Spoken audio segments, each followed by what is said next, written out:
Assalamu alaikum wa rahmatullahi wa barakatuh. Ahlan wa sahlan. Welcome to this video, guys. My name is Liaquat, and as usual, this is Mukhtasar al-Qudoori. If you guys like Mukhtasar al-Qudoori, then hit the like button, subscribe, and leave a nice, beautiful comment. And if you don't like it, you leave a comment as well. Yeah, you gotta be fair.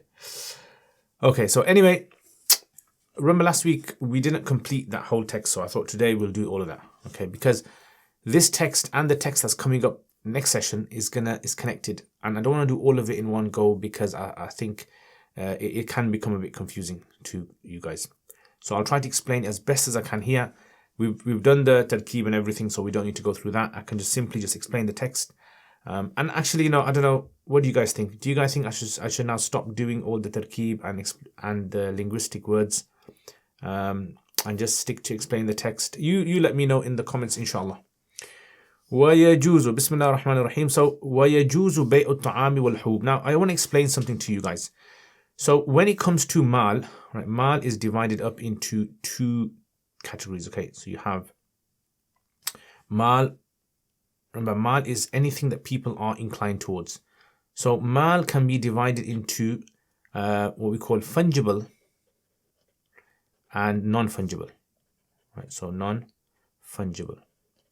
So when it comes to fungible and non-fungible, the thing we have to remember is fungible basically means it can be replaced easily. Right, so it's replaceable basically. Right, so replaceable. Non-fungible is non-replaceable. Okay, so that's the difference between the two.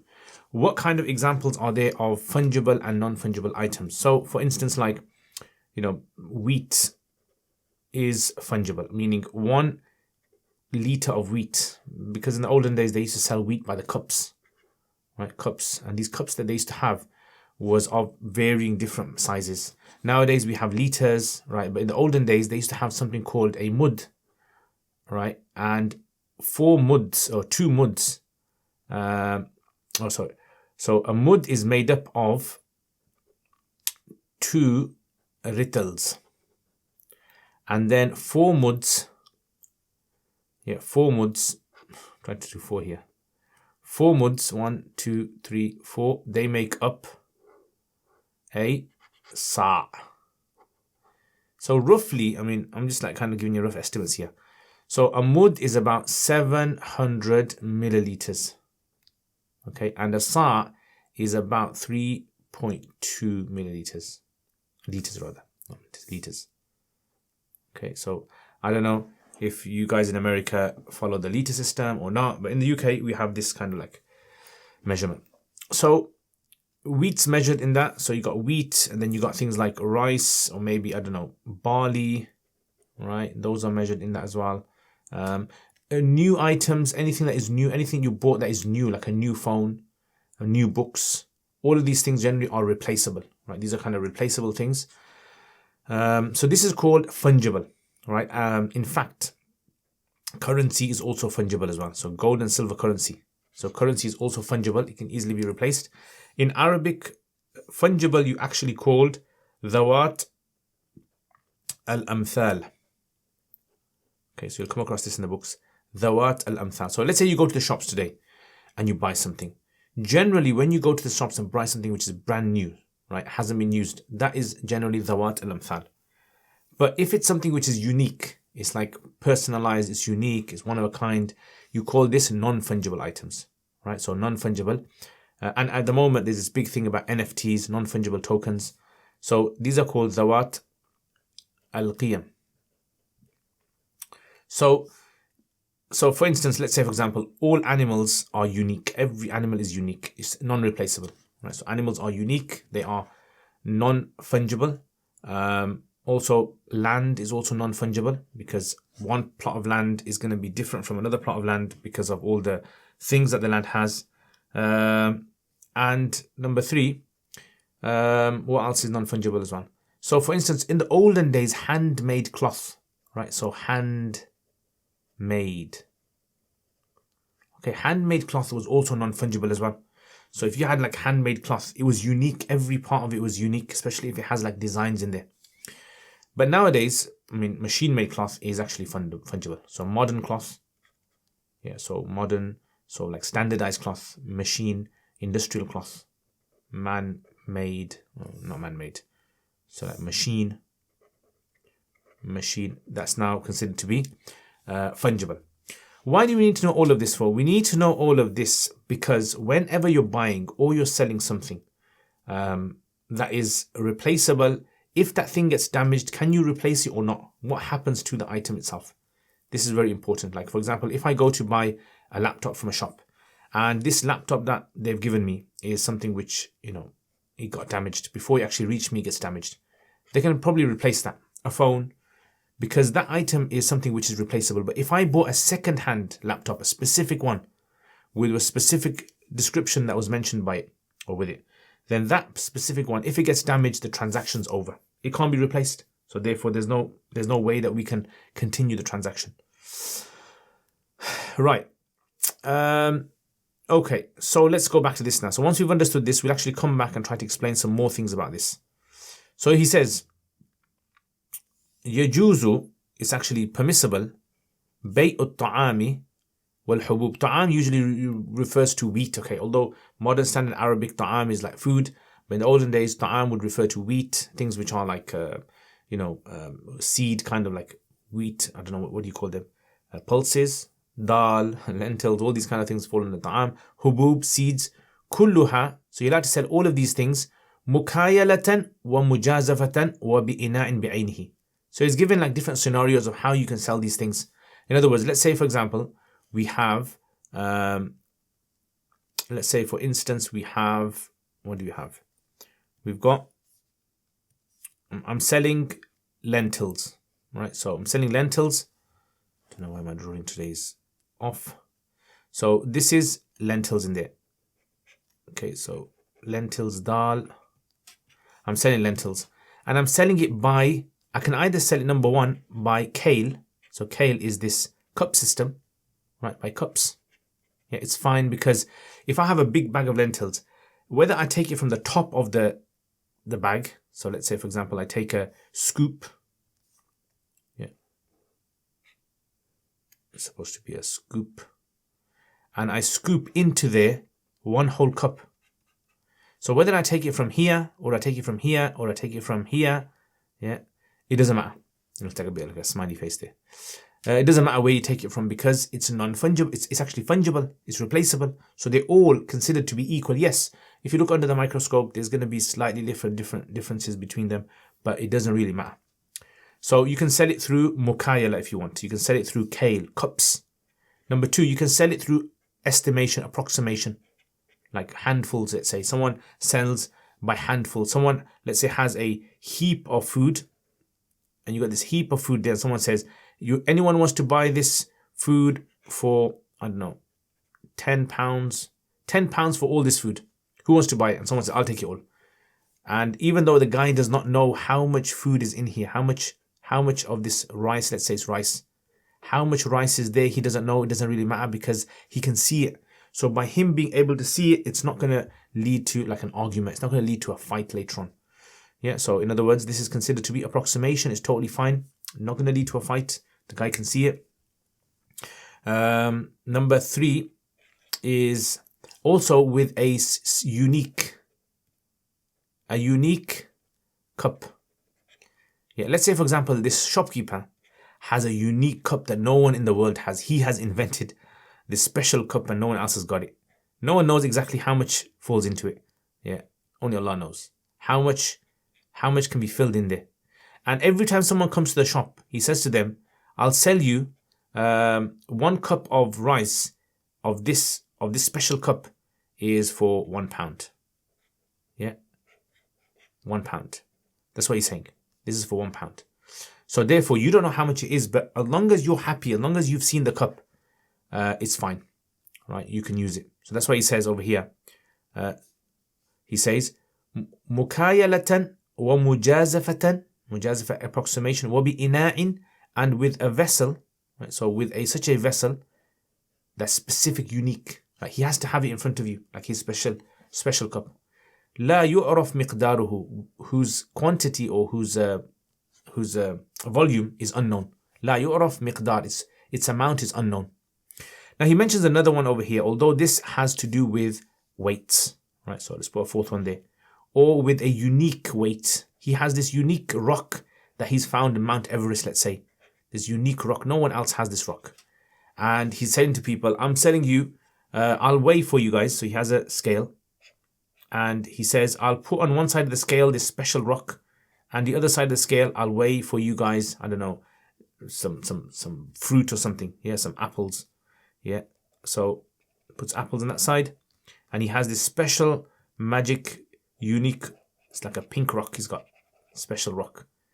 Right. So are you allowed to buy stuff from this seller that where he has a system of measuring and he's using a unique measure? Are you allowed to do that? So he says, yes, you're allowed to do that. Right. Because it's not going to lead to a fight. The guy's in front of you. You kind of estimate, you kind of can see this and you're not going to really fight. That's the main thing you have to remember in all of this. As long as it does not lead to a fight or a dispute. Yeah. Fight and dispute will lead to the transaction being considered to be defective. Remember we said it can't be considered to be void, but it's considered to be defective. Void is only when the definition of transaction, mubadalatul mali bil mal, is not found. Does everyone understand that? Yeah. وَبِوَزْنِ حَجَرٍ, and he can buy stuff, sell stuff with a specific, the weight of a specific بِعَيْنِهِ stone, لَا يُعْرَفْ مِقْدَارُهُ, whose measurement is unknown. Right, you can even do that. That's totally fine. You want to do that, it's up to you.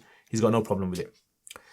Okay, that masala is finished now. So what do we learn from this masala? We learn from this masala that if a person buys something from another person with a specific measure, fungible items, remember, fungible items, then it's totally fine. You can buy whatever you want, whether its weight is known, yeah, whether it's through measurements, whether it's through approximation, whether it's through a unique cup that the guy has, or whether it's even through a unique rock that the guy has. As long as you and the seller are happy with what comes out of it, right? That's totally fine. I mean, in today's times, there could be something else. A man might just sort of like have a special sort of like a vessel, yeah, a special bucket, a special, I don't know, and he just produces it and he says, look, I'm selling this. That's totally fine. Now, the next masala. Okay, so the next masala is وَمَنْ بَاعَ صُبْرَةَ أو صُبْرَةَ طَعَامٍ كُلُّ قَفِيزٍ بِدِرْهَمٍ جَازَ الْبَيْعِ. Now, let's say I need to do a bit of drawing over here just to kind of make sure you guys understand what's happening over here. Let's say, for instance, there is this guy. All right, this guy has gone to a shop, and in this shop there is a seller, and this seller, he has a special offer on. What's the special offer? Special offer is this, that he's saying that 1 cup per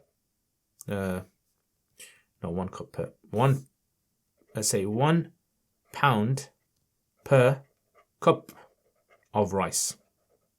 So I'm selling rice and it's going to be 1 pound per cup. Yeah. Now he doesn't know how much rice he has. He hasn't mentioned the total. Has he mentioned how much the total rice is? No, he hasn't. Okay, he hasn't mentioned that. That's important to remember. So the question over here is, let's say this guy now, he comes to the shop and he says, I want 10 cups of rice because I'm going to have a special party today and I'm going to invite ustaz. I'm going to invite the ustaz. Okay, I'm going to have a special party and I need 10 cups. Is he allowed to do the transaction over here and buy 10 cups over here? Because what's on offer, the ijab that he's making, right? The offer that he's making is actually this. He's actually saying that 1 pound per cup of rice. And he doesn't know how much he's got. So Imam Abu Hanifa rahimahullah, he says he's only allowed to buy 1 cup, no more. Yeah, no more. The deal can only be done with 1 cup, no more. Unless the person mentions, unless the person mentions the total. Unless total is mentioned. So if the guy mentions how much the total he has in the back. So he says, in the back of the shop, I've got 20 cups in the back. Right? How much do you want? That's fine then. Then it goes through. Otherwise, if the total is not mentioned, then only 1 cup can go through, no more can go through. All right? Now, according to Imam Abu Yusuf and Imam Muhammad, they are very lenient with this position. They actually say that if a person was to sell this, totally fine. Yeah. In other words, whether he says 1 cup, 1 pound, only 1 pound per cup, or he says 1 pound per cup plus he mentions the total quantity that he has. Yeah, the total quantity that he has. Yeah, so in other words, this or that. Yeah, so in other words, they say it's totally fine. He can buy 10 if he wants, as long as when they measure it, it works out to be 10. Like if they measure it and it doesn't work out to be 10, then obviously the offer and acceptance hasn't really kind of matched. Okay, and then that's another masla we're going to talk about next time, inshallah. But if he finds it to be 10, if he finds there to be 10 or more, then he can buy 10, because that was the offer and acceptance. The ijab and the qabul has been met. Okay, so let's see what they say. Yeah, so they say, وَمَنْ بَاعَ, whoever sells, subrata, a heap of food. So the heap, where's the heap of food? The heap of food is somewhere in the back. The buyer can't see it. It's somewhere in the back, hidden in the back, right? Kullu qafiz, what's the deal? The deal is every qafiz. Qafiz is a cup, a special cup.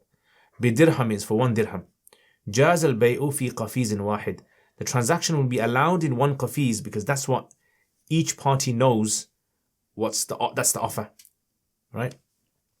If, however, the seller had said every 10 cups is for 10 pounds, that's fine as well. Then that would be allowed. Inda Abi Hanifa, according to Imam Hanifa rahimullah. However, وَبَطَلَ فِي الْبَاقِي, the transaction will be nullified in the remainder. So in other words, in the rest, the transaction will be considered to be batil, meaning anything more than 1, he can't buy. Yes, what he can do is this, he can do 10 transactions. Yeah, he can do 10 transactions. He goes, he says, I want 10 cups, and then he does 10 transactions. Like on the receipt, it will be written down on the receipt. Number 1, 1 times cup, 1 times cup, 1 times cup. Yeah, like that, all the way down. That's allowed because that's 10 transactions, that is 10 ijab and qabuls.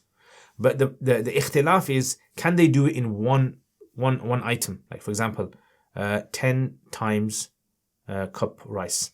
Can they do it like that? That's where the ikhtilaf lies. So anyway, he says, illa, unless yusammiya jumlata qufzaniha, unless the seller, this guy over here, he stipulates, he mentions how much total he has.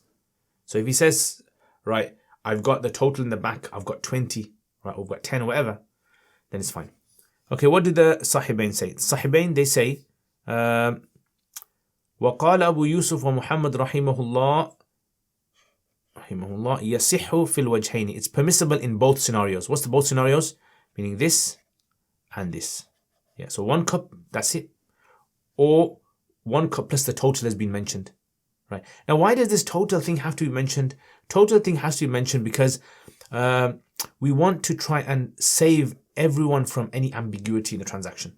Right. So it doesn't lead to a fight. Because this guy might depend all on his 10 cups, he needs it for the party. And if he only finds there to be 5 cups, he's like devastated because now he has to go on another shop. Right. So that's what he doesn't want. Okay. So anyway, that is to do with fungible items. What about the same deal, but now it's to do with non-fungible items, like for example, animals or cloth. Yeah, so handmade cloth basically. What about if it's done with that? What's going to happen over there? So let's have a look then. So let's just zoom this up a bit. So he says, so this is to do with fungible items. Let's put a word there. Fungible, that's the ikhtilaf. What about non-fungible? Yeah, so non-fungible. So for example, like this guy comes to the shop and he says, I want 10 goats.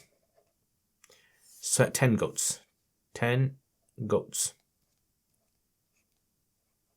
Yeah. And this guy says the deal basically is 1 pound per goat. Very cheap offer. And if anyone's interested in going there. So this is what he says. Imam Abu Hanifa rahimahullah, he says that this transaction will not even be allowed even in 1. Why is that though? In the previous one it was allowed in 1. Well, because Imam Abu Hanifa rahimahullah, he says, let's say this guy has lots of, well, I don't want to draw goats because it's going to take me time. Okay, I'll draw them. So he's got some goats there, yeah? Got some goats. Now he doesn't know how much goats he's got. They're just running around somewhere in the field. So if, for example, like this guy chooses 1, he says, okay, £1 per goat. Now this guy might be eyeing this goat. He might be looking at this goat. And this guy say, no, I'm going to give you this goat. Right? So they're going to have an argument which goat they're going to take. Now, even though this guy has said £1 per goat, they might end up fighting over which goat they're going to take. So Abu Hanifa said that the transaction is going to be considered to be fasid. Right? So it won't be allowed. So look at this then. وَمَنْ بَاعَ, whoever sells qati. Qati means a herd of goats. كُلُّ شَاتْ بِدِرْهَمْ. All of the shats, all of the goats are going to be in exchange for 1 dirham. Okay, so 1 dirham. فَالْبَيْءُ فَاسِدٌ فِي جَمِيعِهَا. Yeah, the bayt will be fasid in all of it. Yeah, al-bayt fasid. So the bayt will be fasid in all, meaning when it comes to all of it, the bayt will not be allowed, even 1. Whereas in the fungible ones, at least 1 was allowed. Yeah, at least 1 cup was allowed. But in this one, Abu Hanifa rahimahullah says not even 1 is allowed. Everyone understand why 1 is not allowed? Yeah, not even 1. Yeah, not even 1. And Imam Abu Hanifa says the same thing for when it comes to cloth as well. So let's say this guy is selling cloth. Yeah, so £1 per yard of cloth. And this cloth is a unique cloth, special cloth. It's got special designs on there. Yeah, so Imam Abu Hanifa says then, let's say this guy wants 10. Yeah, the guy wants 10. Again, not even 1 will be allowed. Yeah. So he says, وَكَذَلِكَ, likewise is the ruling, مَنْ بَاعَ, whoever sells thawb, a unique cloth, مُذَارَعَةً, by way of yards. كُلُّ ذِرَاء بِدِرْحَمٍ. Yeah, each dhira is for 1 dirham. وَلَمْ يُسَمِّي, and he hasn't mentioned the total sum. So if he mentions the total sum of what he's got, then it will be permissible. Right, the total sum. Yeah, so if he mentions the total, then it will be allowed. Right, so whether it's the cloth or whether it's the goats, the total now will allow them not to have a fight. Basically, it'll stop them from having a fight. Now the Sahibain, they actually say that all of this is considered to be permissible, jais. So this is like I said, Imam Abu Hanifa's position. Sahibain say no, it's actually allowed, because they say that the ambiguity or the jahala, they call it jahala. Yeah, because here is a concept of jahala here, unknowingness. Unknowing, not knowing. Yeah, ambiguity. So this ambiguity, this is something which the Sahibain, Abu Yusuf and Muhammad say, this is something that the buyer can actually clear up by simply counting it. He can clear up, like if there's cloth, yeah, let's say for example, this is a roll of cloth. And so basically all they have to do is just open the cloth, start measuring, and once they find the cloth to be what they want, it's fine. And if it's not what they want, they can just nullify it. Right, so they're basing it upon the concept of ambiguity, and which can be erased and removed. Imam Hanifa is saying that ambiguity is actually something which cannot be removed by them, because in the contract that was made, it was only £1 per cup. He'd have to change the offer then. He'd have to mention the total. Now, by mentioning the total, the ambiguity has disappeared now. Now, we're going to continue this masala next week, inshallah. So stay tuned, inshallah, for that. All right, so let's just go over this and let's just ask questions, see if you guys have understood. Usually, when I first studied this masala, I remember when I was studying, I found it very hard to understand, honestly. I had to go over it with friends, and then I had to go over it in other books, and then I had to study in other places to understand it thoroughly. So, وَيَجُوزُ بَيْءُ الطَّعَامِ, it's permissible to sell. Yeah, so it's permissible to sell بَيْءُ الطَّعَامِ, food, وَالْحُبُوب, and seeds, كُلِّهَا أو كُلَّهَا, مُكَايَلَةً مُجَازَفَةً, by way of kale, measurement, mujazafatan, by approximation, and by a specific vessel, لا يعرف مقداره, whose amount is unknown, وبوزن حجر, and with a stone, a specific stone whose weight is unknown. Right. So here would be the question. Obviously, would be that are you allowed to sell rice or wheat or anything like that by approximation? As long as the other person's happy, it's fine. Like someone comes to you and has a big bag of rice and says, "You want to buy all this rice? I don't know how much is in there, but you want to buy it?" You go, "Yeah, totally fine." You don't have to know how many grains there are, basically. And likewise, someone brings you like a big bag of apples and you hold it in your hand and you go, "You want this rice? You want these apples?" He goes, "Yeah." He goes, "Go on." Okay. Now, if he says to you, "I'm going to sell you some rice for £1, that sum is ambiguous. It won't be allowed. Okay. And then he says, this talks about the fungible and non-fungible. This is why in the beginning I mentioned about fungible and non-fungible. What is fungible and what is non-fungible? So fungible is something replaceable. Non-fungible is non-replaceable. Okay, and then you have, I mentioned examples of these things as well. Okay, then there was a famous masala to highlight the difference between Abu Hanifa and Sahibain, which basically goes like this. Let's say there's a seller, and this seller is selling an offer. He's selling rice, 1 cup per £1 per cup of rice. Is this permissible or not? So according to Abu Hanifa, 1 cup will be allowed because that fits in with the acceptance and offer. But more than that in 1 contract would not be allowed. If you sell it in 10 contracts, that would be allowed. وَبَطَلَ فِي الْبَاقِي, and the rest will be not allowed. Unless Jumlatul Qufzan is mentioned, the total sum of how many cups there are in there is mentioned. Abu Yusuf and Muhammad, they say no, it's totally permissible. Because you can clear up that ambiguity by simply just measuring it in the gathering. Right, sort it out. What about selling 1 goat for £1 and the guy wants to buy 10 goats? We said this is allowed as long as you buy 1. But Abu Hanifa said even 1 won't be allowed because there's going to be a fight. So because a fight has come into it, it's going to render the transaction fasid. And Abu Yusuf and Muhammad, they say no, all of this is totally permissible because that ambiguity can be cleared up by themselves. And the same goes for cloth. Alright guys, so I hope you guys benefit from this, enjoy this. Let me know what you guys think. Check out my Kanz videos as well. In Kanz, I've also explained this masala as well. I'll try to link it in the description below. You can check it out there. And if you have any questions, because your questions help me in designing the future lessons as well. Thank you to all my patrons for supporting my channel. May Allah bless all of you guys and give you a wonderful life in this dunya and akhirah. If any of you guys want to become patrons, want to support my channel, you want to become sponsors of this channel, please check out the description below. You can contact me as well. All the videos I make on this channel are free of charge for anyone to benefit from. So that's why, it's a big project and I require your support, inshallah. Jazakallah khair. Really appreciate it. I will see you guys next time. Assalamu alaikum wa rahmatullahi wa barakatuh.